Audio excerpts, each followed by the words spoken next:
Hey guys, welcome back to the channel. In today's video, let's talk about how to change your Bluevine security questions. Updating your security questions adds an extra layer of protection to your Bluevine account. It's a good practice if your old questions are easy to guess or you've used them elsewhere. So here's how to change them. The first step is to log into your Bluevine account on the app or web portal, and from the main menu, go to Settings, then select Security, and then tap on Security Questions.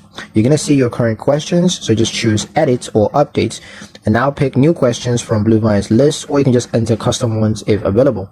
Provide answers that are memorable to you but hard for others to guess. Make sure to avoid using publicly available information like birthday or pet names. Once you're done, save your changes and then log out and log back in to confirm the new questions are active. Changing your security questions regularly is going to help to keep your account safe from unauthorized access. That's pretty much it for the video, guys. Hope you liked it. Hope you found the information here useful enough. If you did, like, share, and subscribe for more helpful tutorials. Thank you guys for watching, and I'll see you in the next one.